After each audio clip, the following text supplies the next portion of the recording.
पवित्र बाइबल जीवन देने वाली पुस्तक हिंदी ऑफिशियल यूट्यूब चैनल में आपका स्वागत है।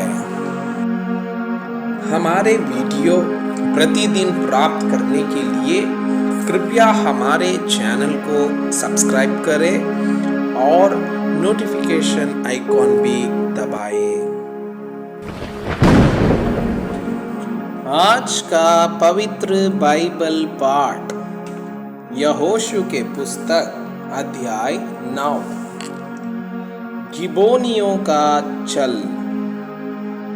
यह सुनकर हित्ती, यमोरी, कनानी, परिज्जी, हिब्बी और यबूसी जितने राजा यरदन के इस पार पहाड़ी देश में और नीचे के देश में और लबनोन के सामने के महासागर के तट पर रहते थे, वे एक मन होकर यहोशू और इस्राएलियों से लड़ने को इकट्ठे हुए।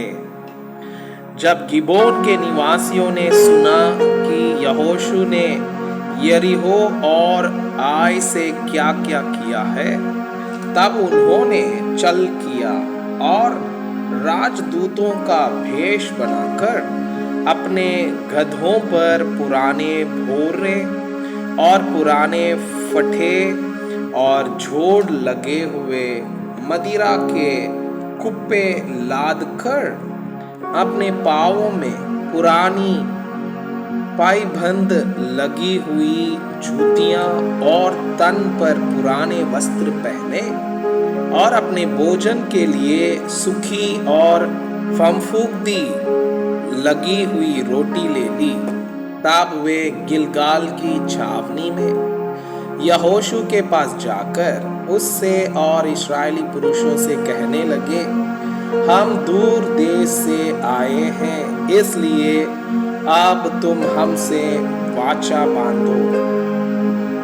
इस्राएली पुरुषों ने उन हिब्बियों से कहा, क्या जाने तुम हमारे मध्य में ही रहते हो, फिर हम तुमसे वाचा कैसे बांधे।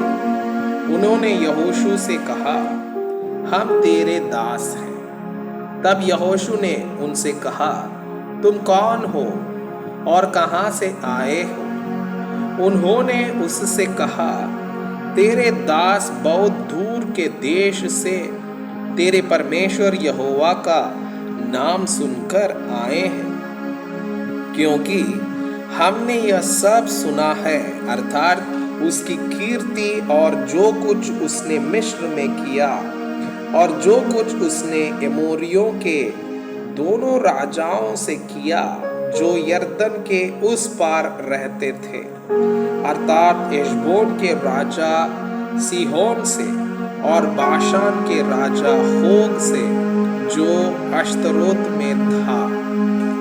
इसलिए हमारे यहाँ के वृद्ध लोगों ने और हमारे देश के सब निवासियों ने हमसे कहा कि मार्ग के लिए अपने साथ भोजन वस्तु लेकर उनसे मिलने को जाओ और उनसे कहना कि हम तुम्हारे दास हैं, इसलिए अब तुम हमसे वाचा बांधो। जिस दिन हम तुम्हारे पास चलने को निकले, उस दिन तो हमने अपने अपने घर से यह रोटी गरम और ताजी ली थी, परंतु अब देखो यह सूख गई है और इसमें फफूंदी लग गई है। फिर यह जो मदिरा के कुप्पे हमने भर लिए थे तब तो नए थे, परंतु देखो अब ये फट गए हैं और हमारे ये वस्त्र और जूतियां बड़ी लंबी यात्रा के कारण पुरानी हो गई है। तब उन पुरुषों ने यहोवा से बिना सलाह लिए उनके भोजन में से कुछ ग्रहण किया। तब यहोशू ने उनसे मेल करके उनसे यह वाचा बांधी कि तुमको जीवित छोड़ेंगे, और मंडली के प्रधानों ने उनसे शपथ खाई। उनके साथ वाचा बांधने के 3 दिन के बाद उनको यह समाचार मिला कि वे हमारे पड़ोस के रहने वाले लोग हैं और हमारे ही मध्य में बसे हैं। तब इस्राएली कूच करके तीसरे दिन उनके नगरों को, जिनके नाम गिबोन, कपीरा, बेरोत और किर्यत्यारीम है, पहुंच गए। और इस्राएलियों ने उनको न मारा, क्योंकि मंडली के प्रधानों ने उनके संग इस्राएल के परमेश्वर यहोवा की शपथ खाई थी।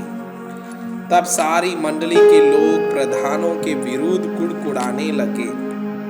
तब सब प्रधानों ने सारी मंडली से कहा, हमने इनसे इस्राएल के परमेश्वर यहोवा की शपथ खाई है, इसलिए अब उनको छू नहीं सकते। हम उनसे यही करेंगे कि उस शपथ के अनुसार हम उनको जीवित छोड़ देंगे, नहीं तो हमारी खाई हुई शपथ के कारण हम पर क्रोध पड़ेगा। फिर प्रधानों ने उनसे कहा, वे जीवित छोड़े जाएं। अतः प्रधानों के इस वचन के अनुसार वे सारी मंडली के लिए लकड़हारे और पानी भरने वाले बने। फिर यहोशू ने उनको बुलवाकर कहा, तुम तो हमारे ही बीच में रहते हो, फिर तुमने हमसे यह कहकर क्यों छल किया है कि हम तुमसे बहुत दूर रहते हैं। इसलिए अब तुम शापित हो और तुम में से ऐसा कोई न रहेगा जो दास अर्थात मेरे परमेश्वर के भवन के लिए लकड़हारा और पानी भरने वाला ना हो। उन्होंने यहोशू को उत्तर दिया, तेरे दासों को यह निश्चय बतलाया गया था कि तेरे परमेश्वर यहोवा ने अपने दास मूसा को आज्ञा दी थी कि तुमको वो सारा देश दे और उसके सारे निवासियों का तुम्हारे सामने से सर्वनाश करें। इसलिए हम लोगों को तुम्हारे कारण से अपने प्राणों के लाले पड़ गए, इसलिए हमने ऐसा काम किया और अब हम तेरे वश में हैं। जैसा बर्ताव तुझे भला लगे और ठीक जान पड़े, वैसा ही व्यवहार हमारे साथ कर।